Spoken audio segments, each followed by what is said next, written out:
نداء الحق صوت قد شجاني وبلغني الحقيقة والأماني وكان لي السبيل إلى المعالي ونورا للهداية والبيان.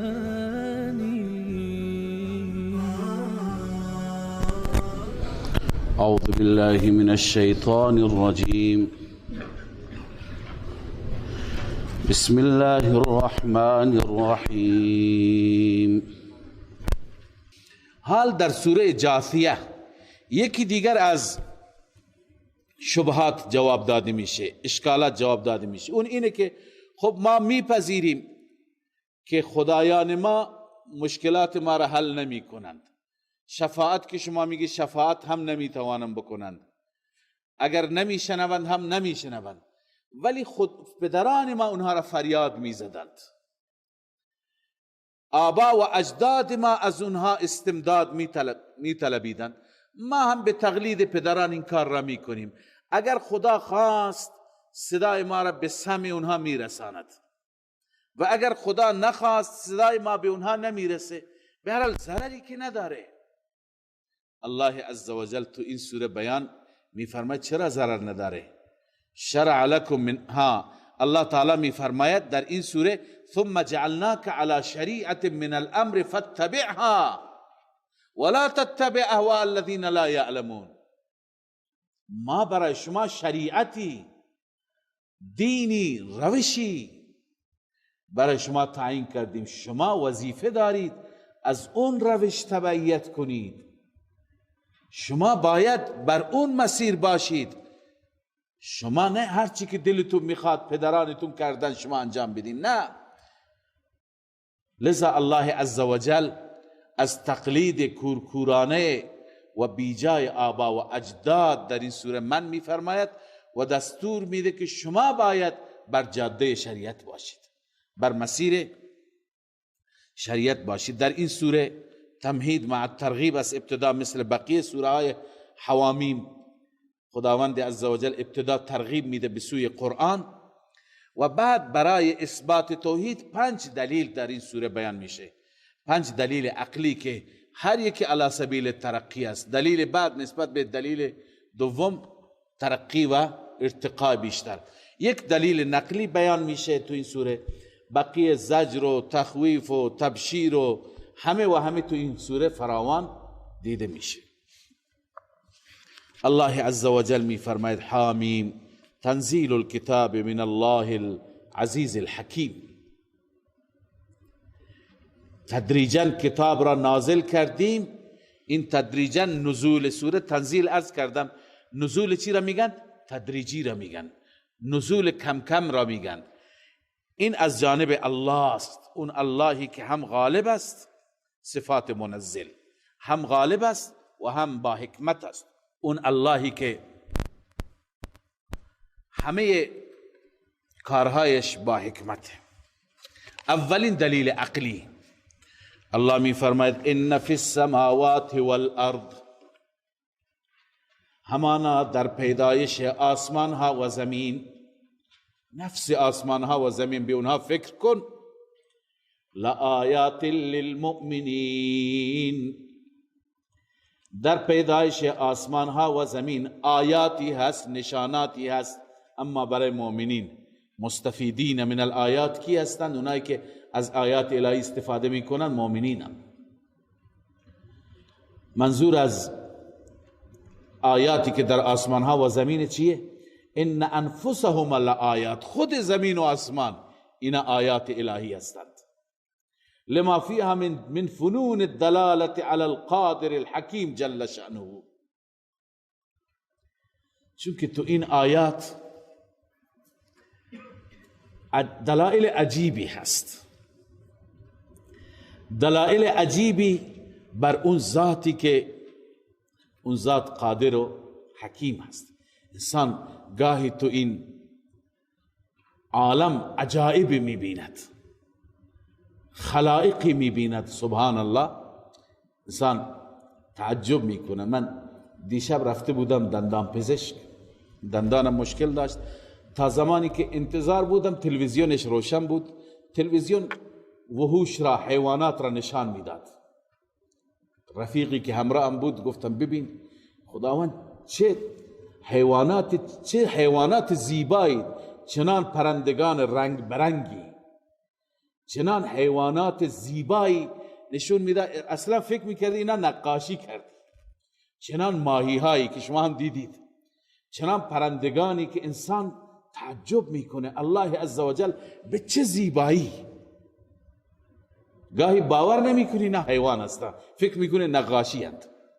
به چه زیبایی الله عزوجل و چه نوع پرندگانی، خزندگانی، عرض کنم که درندگانی الله عزوجل پیدا کرده و همه را چطور الله نعمت میده، به همه چطور غذا میده، هیچ گروهی گرسنه نمیماند. لذا اینها را وقتی که انسان نگاه میکند واقعا لآیات للمؤمنین، انسان پی میبره این همه خود به خود پیدا شده، این همه تشکیلات اینا خود به خود به وجود آمده. الله میفرماد لآیات بس لما فیها من فنون الدلالت علی القادر الحکیم جل شأنه. روح المانی میگه دلالات عجیبی هست بر ذات قادر حکیم. و من آیاته ان تقوم السماء والارض بامره، از آیات الهی این است که آسمان زمین به امر خدا قائم هستند، کارشون دارن میکنند، وظیفهشون را دارن انجام میدن. ما روی زمین برای خودمون راه درست میکنیم، روی زمین را شخم میزنیم برای خودمون، عرض کنم که زمین را میکاریم، روی زمین را پاره میکنیم برای خودمون، ساختمان درست میکنیم، هر چی که دل ما میخواد. این را الله عزوجل پیدا کرد برای منافع ما. پس این زمین خودش دلیل قدرت الله است، آسمان خودش دلیل قدرت الله است. و فی خلقکم، بیا بالاتر، از آفاق بیا به انفس، از خارج بیا به داخل، در وجود خودت مطالعه کن. و فی خلقکم، و همچنین در پیدایش شما، در خلقت شما. و ما یبث من دابه، آنچه که منتشر کرده الله از هر موجود زنده در زمین، همه وقت اینها را مطالعه میکنی، آیات لقوم یوقنون، در همه اینها آیات هست، نشانات هست، لقوم یوقنون، برای قومی که یقین کند به وجود خالق، برای قومی که باور کند. و اختلاف اللیل و النهار، همچنین در اختلاف شب و روز، الله شب را میبره روز میاره، یا بالعکس. یک اختلاف اینه، یکی میره یکی میاد. یا این که اختلاف در فصلها، در یک فصل میبینی شبها طولانی اند، خسته میشه، هرچی میخوابی شب تمام نمیشه. یک فصل دیگه میبینی روز طولانی، هرچی منتظری شب بیاد بخوابی روز تمام نمیشه. این اختلاف بر اساس نیازهای شما الله اینها را برنامه ریزی کرده. و اختلاف اللیل و النهار، و همچنین در اختلاف شب و روز. و ما انزل الله من السماء من رزق، آنچه که الله نازل کرده از آسمان، من رزق، از رزق. الله رزق را، نان را مستقیم نمیندازه از بالا، گندم را، برنج را از بالا نمیندازه، میوه ها را نمیندازه، سببشون را میندازه، سببشون را نازل میکنه. سببشون چیه؟ باران است، آب هست. الله از آسمان رزق برای شما نازل میفرماید. فاحیا به الارض بعد موتها، به وسیله این آب، به وسیله این رزق زنده میکند زمین را بعد از موتش. بعد از اینکه زمین مدتی خشک بوده، زمین هیچ اثری از حیات نداشته، میبینیم باران نازل میشه، زمین حیات پیدا میکند. و تصریف الریاح، و همچنین در گشتن بادها، در همه آیات لقوم یعقلون، آیات هست، نشانات هست برای قومی که عقل بکند، درک بکند، مسائل را متوجه بشه. الله می فرماید تلک آیات الله، اینها همه آیات الهی هستند. ای انسان، ای بنده، نتلوها علیک بالحق، ما اینها را بر تو تلاوت میکنیم. در این قرآن خداوند برای من شما بیان کرده، تلاوت کرده که به خاطر چی؟ به خاطر اینکه ما بفهمیم. لذا بعد از اینکه الله اینگونه شفاف واضح برای ما بیان میکند، الله میفرماید فبأي حدیث بعد الله و آیاته یؤمنون، اگر به این آیات ایمان نیاورند، اگر این آیات و این دلائل اینها را قانع نکند، پس چه سخنی، چه حدیثی، چه آیه بعد از اینها را قانع میکند؟ فبأي حدیث بعد الله، بعد الله یعنی بعد حدیث الله، بعد از سخن خدا، بعد از کتاب خدا، کدوم کتاب شما را قانع میکند؟ یعنی این آیات را دیده، بعد از این آیات ایمان نیاورید، بعد از این آیات تسلیم نشوید، نهایتا احمقانه هست. هل من خالق غیر الله، غیر از خدا خالق دیگر، دنبال خالق دیگری هستید؟ لذا الله می فرماید فبأي حدیث بعد الله، به چه سخنی، به چه کلامی، به چه حدیثی بعد الله، بعد از کلام الله، بعد از حدیث الله و آیاته، بعد از آیات الهی، یؤمنون، اینها ایمان می آورند. لذا به کدوم ایمان می آورند؟ ویل لکل افاک اثیم، بعد از این خداوند ویل و هلاکت می فرستد. دعای هلاکت است، دعای تباهی هست. خدا می فرماید هلاک باد هر انسان دروغگوی گناهکار، هر انسان دروغگوی گناهکار. گرچه اشاره به یک انسان متکبر دشمن رسول الله صلی الله علیه و سلم است که کیه؟ نضر ابن حارس. وقتی که آیات الهی برایش تلاوت می شد، به خاطر اینکه بگه آیات اثری نداره، داستانها و افسانه‌های دروغی در مقابل آیات خدا می خواند. مثل اینه که بعضی اوقات ما هم از آیات الهی استفاده می کنیم برای اثبات توحید. لذا یک وقتی با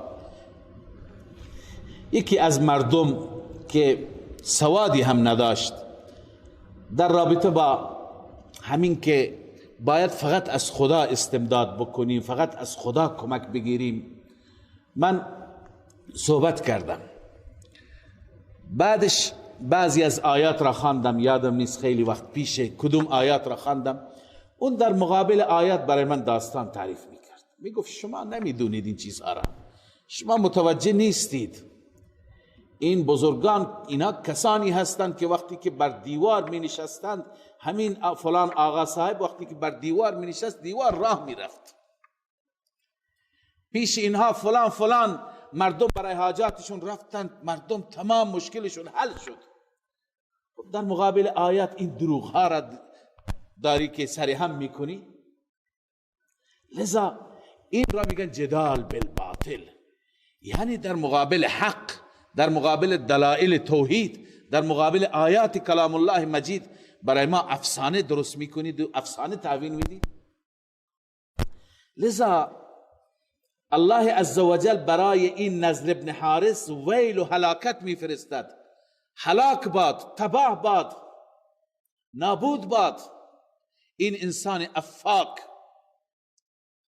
این انسان دروغگو، این انسان گناهکار که چیکار میکنه؟ یسمع آیات الله، آیات الهی را میشنود، ثم یصر مستکبرا، سپس اصرار میکنه بر تکبرش، آیات اصلا در او اثر نمیگذارد. کأن لم یسمعها، گوی آیات را نشنید. الله میفرماید این نوع انسانها را که در مقابل آیات اینطور بی تفاوت هستند. فبشره بعذاب علیم، او را مژده بده به عذابی دردناک. این عذاب دردناک چیه؟ نتیجه دوری از قرآن، نتیجه بی‌اعتنایی به آیات و به دلائل قرآنی. الله می فرماید و اذا علم من آیاتنا شیئا، هرگاه که میداند از آیات ما چیزی، بعضی از آیات ما تلاوت میشه و این متوجه میشه که اینها آیات الهی هستند، اتخذها هزوا، اون آیات را به عنوان مسخره میگیرد، تمسخر میکند. الله عزوجل می فرماید اولئک لهم عذاب مهین، این انسان ها برایشان عذاب ذلت باری هست، مهین که اهانت میشن، ذلیل میشن تو اون عذاب. من ورائهم جهنم، تعیین عذاب پشت سر اینها بعد از این دنیا جهنم هست. ولا یغنی عنهم ما کسبوا شیئا، تو اون جهنم اون چی که کسب کردند برایشون فایده نمی بخشه. چی کسب کرده؟ هرچی در دنیا عمل کرده این عملش بهش فایده نمیده. هرچی در دنیا برای غیر خدا گوسفند کشته، شتر کشته، نظر و نیاز داده، نقل و نبات پخش کرده، برایش فایده ای نداره، چون برای غیر الله کرده. الله می فرماید ولا متخذوا من دون الله اولیاء، و نه اونهایی که بغیر از الله اونها را حامی خودشون گرفتن، اونها را بغیر از خدا کارساز و مشکل کشای خودشون گرفتن، اونها هم نمیتونه مشکل اینها را حل کنن. ولهم عذاب عظیم، برای این افراد مشرک صفت برایشون عذاب بزرگ است. لذا اینها در عذاب بزرگ الهی گرفتار می شود. بعد از این که الله عزوجل این دلائل را بیان فرمود، بعد از این می فهمه هذا هدن، این هدایت است. هذا مشارله، هذا کیه؟ اشاره به کجاست؟ بعضی مفسرین گفته همین دلائل، همین مطالب گذشته. بعضی میگه هذا کل قرآن منظور است. این قرآن هدن، هدایت است، یا تمام مطالب گذشته که بیان شدن تمام چیه؟ هدایتند. والذین کفروا بآیات ربهم لهم عذاب من رجز علیم، کسانی که کفر کنن نسبت به آیات ربشان، مثل این آیات برای اونها عذاب است. من رجز، رجز هم نوع عذاب و گرفتاری را میگن، اینجا به معنی سختی، عذاب سخت و دردناک است. خب گفتیم در این سوره همش دلایل عقلی هست، 5 نوع دلایل عقلی. این دلیل اول بود درباره آسمان ها و زمین و وجود خود انسان و اختلاف شب و روز، مسائلی که ما شب و روز با اونها مواجه هستیم. الله الذی، این دلیل دوم هست، دلیل عقلی دوم توحید على سبیل الترقی. الله می فرماید الله الذی سخر لكم البحر، الله آن ذاتی است که مسخر کرد برای شما دریا را. برو دریا ببین تو دریا چه نعمت هایی هست. لتجری الفلک فیه بامره، تاکه کشتی در دریا جاری بشه، تو دریا راه بره به امر الله. ولتبتغوا من فضله، تاکه از فضل الله در دریا شما بطلبید. بیشترین کاروبار شما میدونید اطراف دریاها هست، کشتی های مسافربری، کشتی های باربری، کشتی های ماهیگیری، هر نوع نعمت، بزرگترین بارها، حمل و نقلها هم از طریق دریا انجام میگیره. و اون منافعی که خداوند در دریا گذاشته در خشکی نگذاشته. تو دنیا بررسی بکنید که با رونق‌ترین شهرها، الان چابهار ما را شما فراموش کنید، اینجا رسیدگی نشده، با رونق‌ترین شهرها در دنیا اون شهرهایی هستند که در کنار دریا هستند. بزرگترین بندرگاه ها، بزرگترین شهرهای تجاری که میلیاردها میلیارد دلار اونجا رد و بدل میشه، منافع انسان ها، میلیون ها انسان از اونجا نان میخورند، از اونجا ارتزاق میشند. لذا این دریا را الله درست کرده، این دریا کلش برای انسان خیره. نان از این دریا هست، ارتزاق از این دریا است. لذا علی سبیل ترقی بعد از آسمان و زمین الله عزوجل دلائل بالاتری میفرماید. الله میفرماید ولتبتغوا من فضله، تا که از طریق این دریاها شما از فضل الله بطلبید، از فضل الله کسب کنید.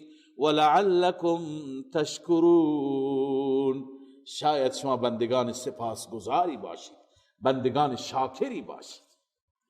وسخر لكم ما في السماوات وما في الارض جميعا من، الله برای شما مسخر کرد. لکم ای لنفعکم، لام انتفاع هست، به نفع شما، برای شما.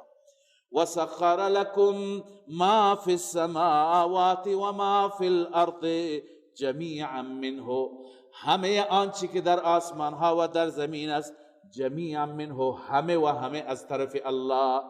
یعنی ان ذلك فعله و خلقه و احسان منه و انعام، همه خلق الله، فعل الله، احسان و انعام الله، همه و همه. ان فی ذلك لآیات لقوم یتفکرون، همانا در همه اینها آیات هست، نشانات هست برای قومی که اون قوم می اندیشد، فکر می کند.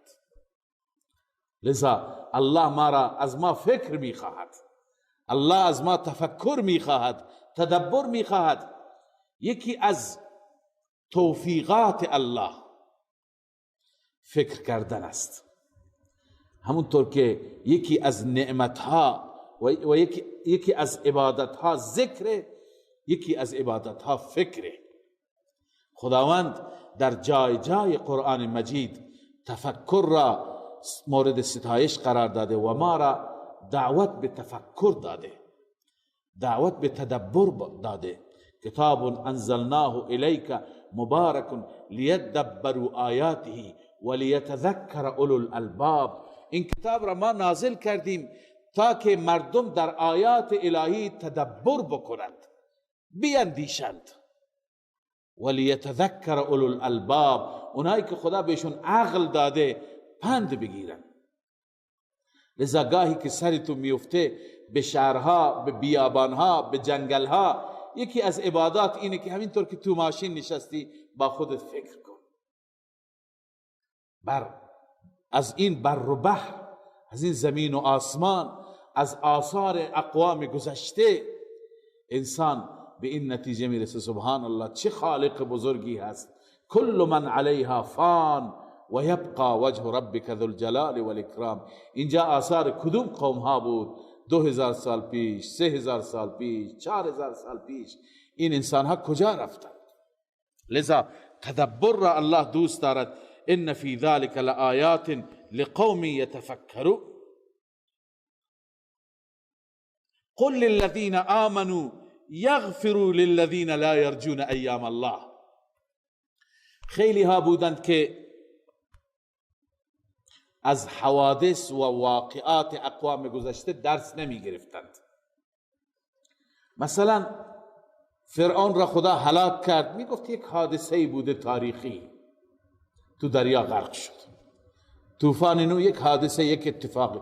فلان زلزله یکی از حوادث طبیعی، قهر طبیعت یا عنوانهای دیگر که متاسفانه این عنوانها انسان را از خدا دور می کند و غافل می کند.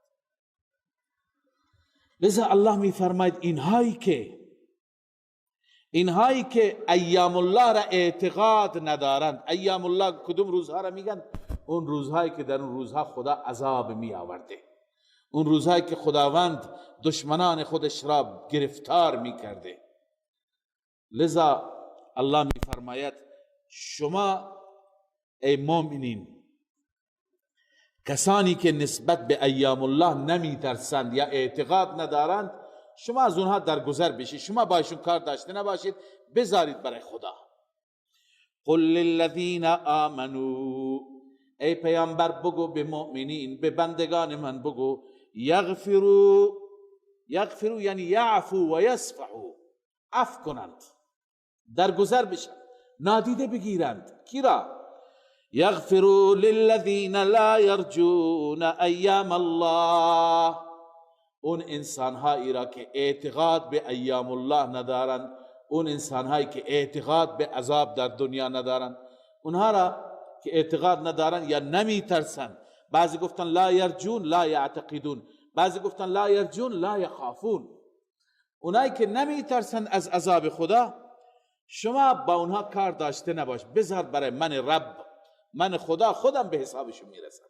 لیجزی قوما بما کانوا یکسبون، تا خدا جزا بده قومی را که اون چی که کسب میکنه. یعنی این قوم را که ایام الله را انکار میکنه یا از ایام الله نمیترسه، شما بذار خدا خودش به حسابشون برسه. گاهی اوقات میشه افرادی را شما میخواید به حسابشون برسید به وسیله جهاد، الله میفرماید بزنید اینها را، من کمکتون میکنم. گاهی خدا میفرماید کار داشته نباش که خودم به حسابشون میرسم. لذا سوره مکی هست، الله میفرماید برای من بگذارید، هنوز جهاد فرض نشده. من عمل صالحا فلنفسه، هر کسی که عمل صالح انجام بده سودش را خودش میبرد. فلنفسه، برای نفسش انجام میده. و من اساء فعلیها، هر کسی که عمل بد انجام بده بر علیه خودش تمام میشه، به ضرر خودش تمام میشه. ثم الى ربکم ترجعون، سپس به سوی خدا برگردانده میشوید. لذا اینهایی که عمل بد انجام میدهند ضررش را خود میبینند، شما نمیبینید. شما از اونها درگذر باشید، شما نادیده بگیرید. ولقد آتینا بنی اسرائیل الكتاب والحکم والنبوة. الله عزوجل نوع دوم از منکرین کتاب را بیان می فرماید، نمونه بیان می فرماید از بنی اسرائیل. الله می فرماید ما به بنی اسرائیل خیلی نعمت ها دادیم، هم بهشون کتاب دادیم، هم بهشون حکومت دادیم، پادشاهی دادیم، و هم بهشون نبوت دادیم. واقعا این همه نعمت ها به هیچ قومی در دنیا داده نشده. توی بنی اسرائیل بیشترین انبیا در میان اینها بودند. ضمن این که نبوت داشتند، دین داشتند، ملوکیت و پادشاهی و سلطنت هم داشتند. خداوند برای اینها کتابهای آسمانی هم زیاد فرستاد. لذا اینها چیکار کردند؟ الله می فرماید ولقد آتینا بنی اسرائیل الكتاب، همانا ما دادیم به بنی اسرائیل کتاب، والحکم، و همچنین حکومت پادشاهی، والنبوت، و همچنین نبوت دادیم، پیامبری دادیم، ورزقناهم من الطیبات، و ما آنها را رزق دادیم از مالهای پاکیزه، مثل من و سلوا. چه مالهای پاکی به اونها دادیم. و فضلناهم علی العالمین، و آنها را فضیلت دادیم بر همه عالمیان، بر همه جهانیان زمان خودشون. و آتیناهم بینات من الامر، و ما به آنها دادیم دلائل روشن از امر دین. بینات یعنی دلائل قرآنی، دلائل روشن درباره دین، دلائل خیلی واضحی اونها دیدن. اونها معجزاتی مشاهده کردن که هیچ کس مشاهده نکرده.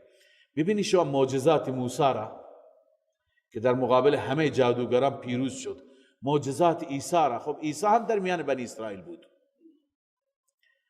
کور را بینا می کرد، مرده را زنده می کرد، برس را شفا می داد، همه را به اذن الله. لذا دلائل روشن به اونها دادیم. اما این همه نعمت ها می طلبد که این قوم تا قیامت سپاسگزار خدا می شد، دست از پا خطا نمی کرد، همیشه مؤمن می ماند، موحد و یکتا پرست می ماند، و عامل به شریعت میماند، به کتابها عمل میکرد، به شریعت عمل میکرد، مؤمن میماند. اما با وجود این همه نعمتها اینها کفران نعمت کردند، گروه گروه شدند، تکه تکه شدند، هر یکی یک حزب و یک گروه شد، یک مذهب و یک عقیده. اینها را الله می فرماید که همه و همه به اثر علماء سوء ایشان شد، علماء دین فروش.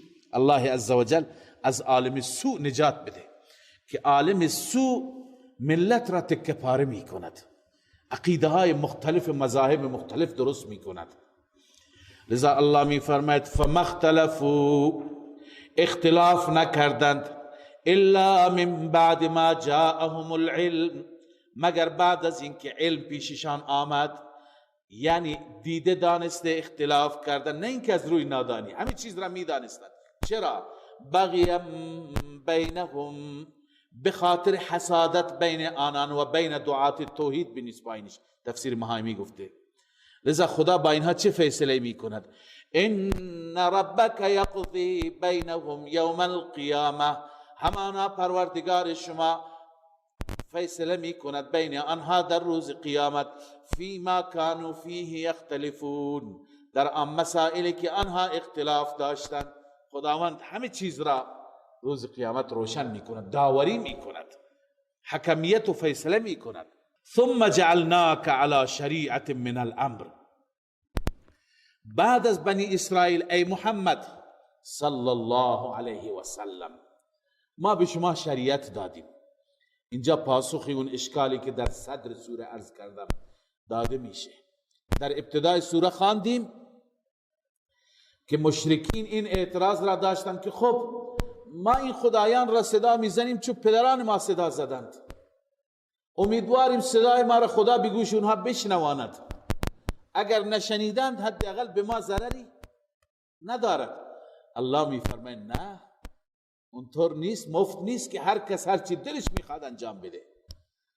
ما راه زندگی و روش زندگی و شریعتی گذاشتیم، شما باید پایبند اون شریعت باشید، شما باید پیرو اون شریعت باشید.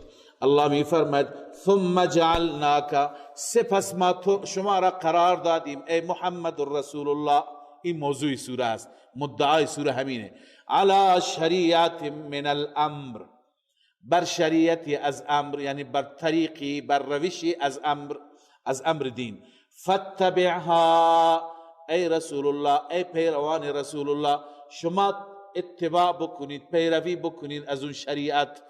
ولا تتبع اهواء الذین لا یعلمون، شما پیروی نکنید از خواهشات اینهایی که نمیدانند، اونایی که انتظارات و توقعاتی در دین از شما دارند، شما خواهشات اونها را پیروی نکنید. چرا؟ انهم لن یغنوا عنک من الله شیئا، همانا آنها دور نمی کنند، دفع نمی کنند از تو، از عذاب الهی چیزی.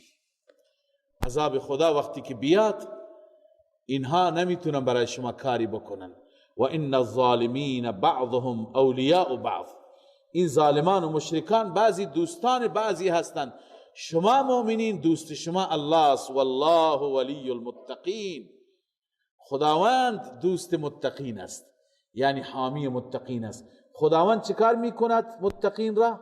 الله ولی الذین آمنوا یخرجهم من الظلمات الى النور.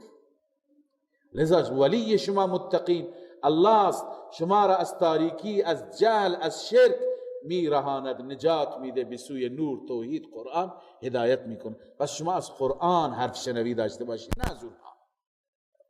هذا بصائر للناس، بازم مشار الیه هذا، هر دو قول، هذا یعنی جمیع ما ذکره، هر مطلبی که تو این سوره بیان شد، اما از دلائل عقلی، نقلی، تخویف، تبشیر، یا اینکه هذا جمیع قرآن مراد است. اینها بصائر هستند، یعنی سبب روشنی هستند، وسیله هدایت و روشنی هستند. این دلائل، این مطالب وسیله چی هستند؟ هدایت و روشنی. هذا بصائر للناس، وسیله روشنی و هدایتند و هدن و هدایتند و رحمتند، موجب رحمت خدا میشن. لقوم یوقنون، برای قومی که یقین بکند، باور بکند. ام حسب الذین اجترحوا السیئات، حال خدای عزوجل ضمن اینکه زجر و توبیخ بیان میفرماید، به وسیله استفهام انکاری مقایسه میفرماید. آیا به نظر شما کسانی که بد عمل میکنن با کسانی که نیک عمل میکنن برابرند؟ آیا به نظر شما کسانی که مشرکند با کسانی که مؤمنند برابرند؟ کسانی که کافرند با کسانی که مسلمند برابرند؟ هرگز نه. پس از این آیات مؤمنین متنبه میشن، متذکر میشن، مشرکین انکار میکنن، مسخره میکنن. اینا با هم برابر نیستن. ام حسب الذین اجترحوا السیئات، آیا میپندارند، فکر میکنند و گمان میکنند آنهایی که اجترحوا ای اکتسبوا، کسانی که کسب کردن سیئات را، حاصل کردن سیئات. سیئات چیه؟ بالاترین سیئه خواندیم شرک است. هر چی گناه است اینا سیئه هستند. اونهایی که سیئات را کسب کردند، ان نجعلهم كالذین آمنوا وعملوا الصالحات، آیا ما قرار میدهیم اونها را مثل کسانی که ایمان آوردند و عمل صالح انجام دادند؟ نه خیر، اینا با هم برابر نیستند. سواء محیاهم و مماتهم، آیا حیات اونها و موت اینها با هم برابر است؟ نه خیر، اینها هرگز حیاتشون و موتشون با هم برابر نیست. چطور؟ ببینید، مسیئون و محسنون با هم برابر نیستند. چرا؟ به خاطر اینکه اینهایی که زندگی میکنن عاش هؤلاء علی القیام بالطاعات، محسنین چطور زندگی میکنن؟ با طاعت و عبادت. اما مسیئین و اولئک علی اقتراف السیئات، شب و روز گناه، شب و روز معصیت، شب و روز فسق و فجور. این محیا هست، حیات است. مماتشون هم برابر نیست. چرا؟ مماتن به خاطر اینکه حیث مات هؤلاء علی البشرى بالرحمه، مؤمنین مردند که رحمت الهی بهشون بشارت رسیده. و اولئک علی الیأس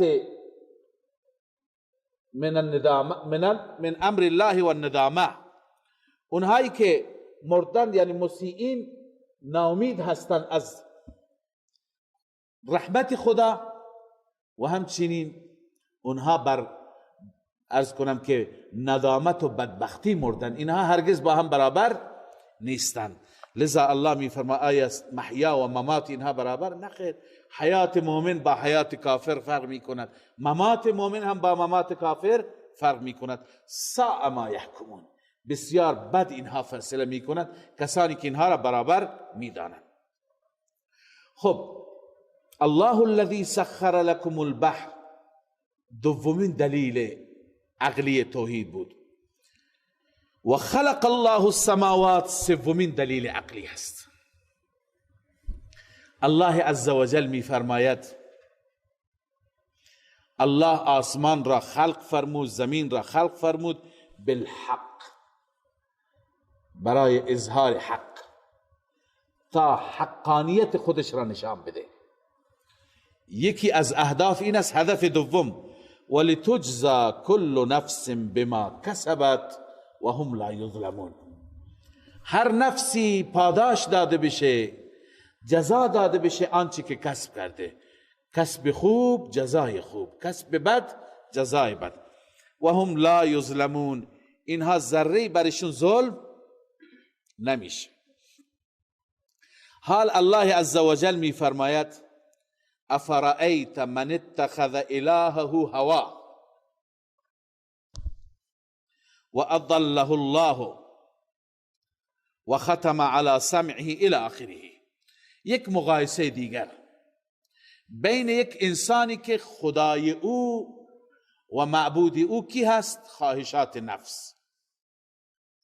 مگر کسی خواهشات نفس را هم خدا قرار میده؟ بله. کسی که هر کس از هر کسی پیروی بکند او را خدای خودش قرار داده. خداوند در روز قیامت از مجرمین میپرسد الم اعهد الیکم یا بنی آدم الا تعبدوا الشیطان، ای بنی آدم مگر ما به شما نگفتیم شیطان را عبادت نکنید؟ مگه کی شیطان را عبادت میکنه؟ هر کسی که حرف شیطان گوش کنه. پس الان کی هست که نفس خودش را اله قرار داده، معبود قرار داده؟ هر کسی که از نفس خودش تبعیت بکنه، هر چه نفس میگوید همون کار را میکنه. نفس میگه اینو بزن، اینجا ظلم کن، اونجا مال او را بالا بکش، اونجا فلان خیانت و جنایت را، هر چه نفس میگه میکنه. پس این خدایش کیه؟ نفسش هست. آیا این انسان با اون انسانی که تابع رب است برابر هستند؟ الله می فرماید افرأیت من اتخذ الهه هوا، آیا خبر بده هر کسی که گرفته هوای خودش را اله، هواه مفعول اول است، الهه گرچه مقدم ذکر شده مفعول دوم است. یعنی کسی که تابع خواهش خود شده بغیر دلیل عقلی و نقلی، غیر الله را میخواند، بت را میخواند، از این و اون استمداد میکند. این یدعون الا شیطانا مریدا، اینهایی که غیر خدا را صدا میزنند در واقع شیطان سرکش را صدا میزنند. آیا این انسان برابر است؟ حضرت علامه طانوی رحمه الله میفرماید که هر چی که در دل بیاید انسان علما و عملا از او تبعیت بکند، این از هوای نفس، هر چی تو دلش است. لذا الله میفرماید این کسی که نفس خودش را و هوای خودش را اله قرار داده، بتی قرار داده و او را پرستش میکند، یعنی نفس را، از نفس حرف شنوی دارد.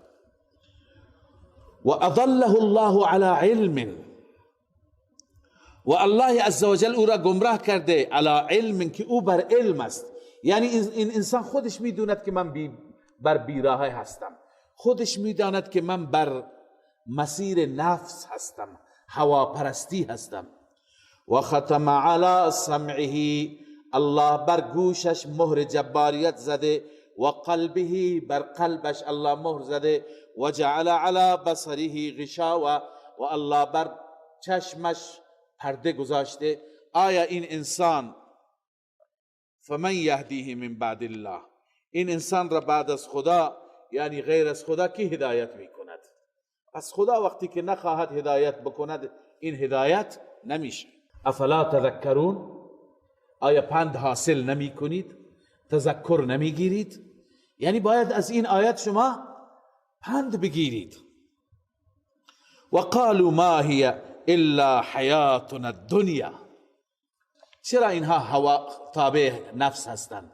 به خاطر اینکه اینا اعتقاد به آخرت ندارند، ایمان به آخرت ندارند. و الا اگر ایمان به آخرت بود از حساب کتاب اونجا می ترسیدند، حداقل از رب حرف شنوی داشتند. الله می فرماید و قالوا ما هی الا حیاتنا الدنیا، میگویند نیست این مگر همین زندگی دنیا، نموت و نحیا، همین که ما در همین دنیا میمیریم و در همین دنیا زنده میشیم. اول زنده شدیم از مادر متولد شدیم، بعدا همین جا میمیریم، قصه دیگه تمام میشه، پشت سر این خبری نیست. و بعد بعضیا دهری هستند. دهری یعنی زمانه را چی میدانند؟ زمانه را مؤثر میدانند، میگویند همه چیز به اقتضای طبیعت است. و ما یهلکنا الا الدهر، ما را هلاک نمی کنند مگر زمانه هلاک می کند. ببین مشرکین چند نوع بودند. البته اونهایی که دهری بودند به معنایی که امروز دهری داریم نبودند. امروز دهری ها اونهایی را میگن که اصلا خدا را قبول ندارند و همه چیز را از زمانه میدانند، از طبیعت میدانند. میگه همه چیز به صورت طبیعی پیدا میشه، به صورت طبیعی فنا میشه. بلا تشبیه ما میبینیم گاهی یک جای نمی هست، یک جای گلی هست، اونجا حشراتی درست میشند، کرم درست میشه. و بعد اینها از بین میرن. اینا میگن تمام این موجودات مثل همونه هم خدا پیدا میکنه. لذا اینا میگن که یک به صورت طبیعی خود به خود آمیزش نطفه ها میشه، انسان پیدا میشه، خود به خود دوباره اینها فنا میشن، یک اتفاقی میفته، همه میمیرند و میروند. هرچی هست مؤثر دهر است. اما مشرکین مکه به این صورت نبودن، اونها خدا را قبول داشتن اما دهر را مؤثر میدانستن. اونها چندین خدا قبول داشتن، اونا فرشتگان را هم خدا میدانستند، اونا خورشید را هم مؤثر میدانستند، ستاره ها را هم مؤثر میدانستند و طبیعت و دهر را هم مؤثر میدانستند. لذا میگفتن و ما یهلکنا الا الدهر، ما را هلاک نمیکنن مگر گردش ایام، گردش زمانه. الله میفرماید ما لهم بذلک من علم، برای اینها بیچاره ها هیچ نوع علمی نیست، اینا سواد نداره، اینا نمیدونن. خب دلیلت چیه؟ ان هم الا یظنون، نیستن اینها مگر فقط گمان خالی، هیچ نوع مبتنی بر هیچ دلیلی نیست، نه دلیل عقلی دارن نه دلیل نقلی دارن. و اذا تتلى علیهم آیاتنا بینات، توبیخ دیگر، سرزنش دیگر. الله می فرماید هرگاه بر اینها آیات واضح ما تلاوت میشه، ما کان حجتهم، نیست حجت آنها، دلیل آنها، دیگه دلیل ندارن، دیگه چیزی نمیفهمن، الا ان قالوا ائتوا بآبائنا، مگر میگویند آبای ما را بیاورید، ان کنتم صادقین، اگر راست میگه پدران گذشته ما را زنده کنید. الله پاسخ میده قل الله یحییکم، جواب بده ای پیامبر، به آنان بگو الله زندهشان میکند، ثم یمیت، شما را زنده میکند، ثم یمیتکم، سپس شما را میمیراند، ثم یجمعکم الى یوم القیامه، سپس شما را جمع میکند به سوی قیامتی که لا ریب فیه، هیچ شکی در وقوع قیامت نیست. ولكن اکثر الناس لا يعلمون، اما اکثر مردم نمیدانند. اکثر مردم نمیدانند. به خاطر چی؟ مطلب آیه تا اینجا تمام است، بقیه انشاءالله فردا. اما روی این اکثر مردم روی این نمیدانند، اونهایی که فقط از عقل محض کار میگیرند. اگر انسان فراتر از عقل بره و از وحی الهی کار بگیره، ببینید ما را خدای عزوجل برای درک مسائل قدرت‌های زیادی داده، قوت‌های زیادی داده. به ما چشم داده، گوش داده، زبان داده، لمس داده، ذائقه داده، اینا را میگه حواس خمسه. خداوند داده. بعد از این یه چیزی داده که از این بردش بیشتره، اون عقله که به حیوانات نداده. ما مثلا تا اون پایان دیوار میبینیم، ما تا این دیوار میشنویم، اینا محدود هستن، بیشتر نمیبینیم، بیشتر نمیشنویم. اما عقلی داده که ما اگر در آمریکا اتفاقی بیفتد بشنویم، اینجا میفهمیم یعنی چه، با عقل درک میکنیم یعنی چه، ولو نبینیم. پس داره عقل خیلی بیشتر از حواسه. باز این عقل محدوده، اینم همه چیز را نمیفهمد. فراتر از عقل، بالاتر از عقل وحی هست. بعد با وحی خدا ما چیزهایی را متوجه میشیم که عقل به اونجا دسترسی ندارد. همونطور که با عقل چیزهایی را میدانیم که چشم اونجا دسترسی نداره. مثلا کسی به ما میگه امروز عرض کنم که حمله انتحاری اتفاق افتاد در واشنگتن، امروز اونجا بمب منفجر شد. با چشم ندیدیم، نمیبینیم، نمیتونیم ببینیم از اینجا، با گوش نمیشنویم، ولی با عقل میفهمیم یعنی چه، متوجه میشیم، حالی میشیم. پس ببینید جایی که چشم برد ندارد، گوش برد ندارد، عقل اونجا برد دارد. این عقل هم یک حد و حدودی دارد. بعضی چیزها را که عقل نمیفهمد اینجا متوقف نشید، اینجا دیگه برید به سوی وحی. مثلا زنده شدن بعد از مرگ عقل شاید باور نکند، متوجه نمیشه عقل، چون تا به حال ندیده. اما وحی وقتی که میگه اونجا تسلیم میشه. لذا زمانی انسان گمراه میشه که همه چیز را با ترازوی عقل بسنجد و خودش را از وحی الهی مستغنی بسازه. خیلی از جوانها هستن الان میبینیم این روزها سوالاتی میکنند، توی فضاهای مجازی زیاده سوالاتی میکنند که این سوالات را فقط اونا انتظار دارند که ما جوابی بهشون بدیم که عقل درک بکند. اما چه کنیم که ما خیلی چیزها را از طریق عقل نمیگیریم، از طریق وحی میگیریم. لازم نیست هر چیز را عقل ما هضم کند، عقل ما تحمل کند. لذا نمیتونید بگی نه من باید از نظر عقلی قانع بکنی.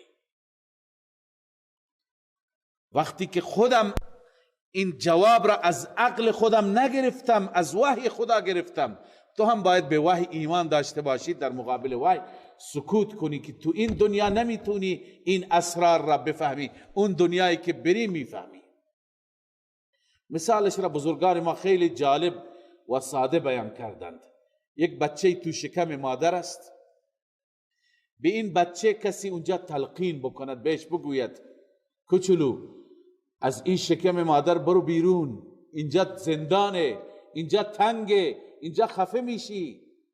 اون بهترین جا، راحت ترین جا برای شکم مادره، چون که عرض کنم اون لوله ها وصله، غذایش، خونش، همه چیزش به صورت خودکار بهش میرسه و دوست نداره از اونجا بیاد بیرون. ولی اگر بهش بگی که اونجا تلقین بکنی یک دنیایی هست که این شکم مادر در مقابل این دنیا هیچی نیست، دنیایی هست میلیون ها و میلیاردها انسان، این همه امکانات، این همه ساختمان، اون میفهمه؟ نمیفهمه، درک نمیکنه. یعنی چی؟ وقتی که پا به این دنیا میگذاره میبینه، بعدا متوجه میشه. الان وقتی که اونجا را تصور میکنه، شکم مادر را همینجا میخواد خفه بشه، از بس که اونجا را زندان و جای تنگی تصور میکنه. لذا عزیزان نسبت این دنیا با اون دنیا چنین است. بعضی چیزها را الله عزوجل به وسیله مثالهای تفهیم فرموده، اما ولكن اکثر الناس لا يعلمون ثم يجمعكم الى يوم القيامه لا ريب فيه. خداوند شما را جمع میکند و میبرد به قیامتی که هیچ شکی توش نیست، اما اکثر مردم نمیدانند. زمانی مردم دچار لغزش و گمراهی میشوند که فقط و فقط عقلشون را کار ببندند و از وحی الهی خودشون را بی نیاز بدانند. الله عزوجل به ما پیروی از وحی را عنایت بفرماید. الحمد لله رب العالمین والعاقبة للمتقين والصلاة والسلام على سيدنا سيد الأنبياء وخاتم النبيين وعلى آله وصحبه أجمعين.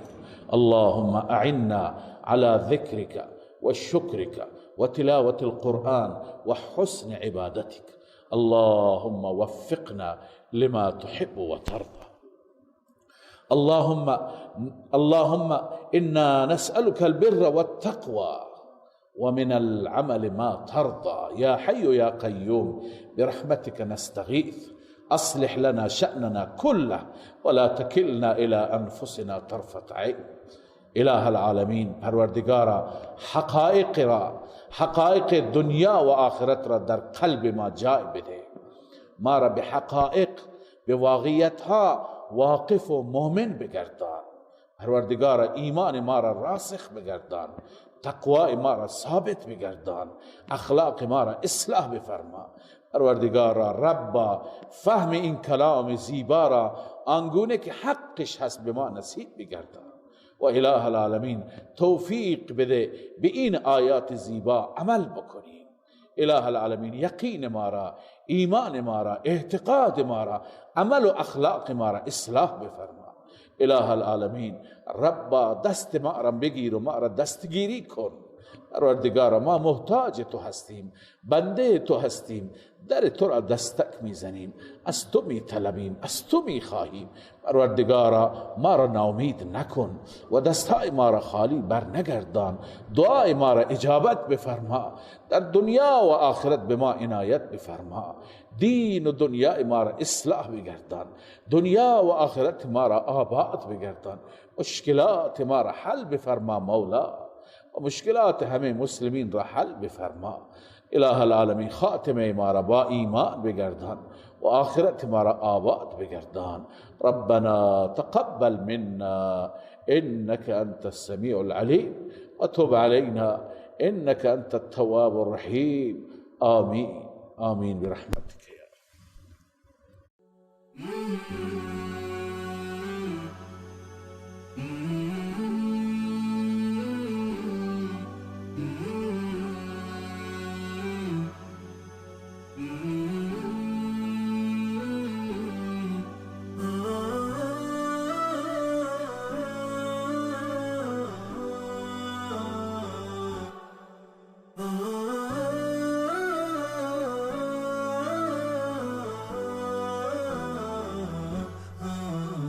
نداء الحق صوت قد شجاني وبلغني الحقيقة والأماني، وكان لي السبيل إلى المعالي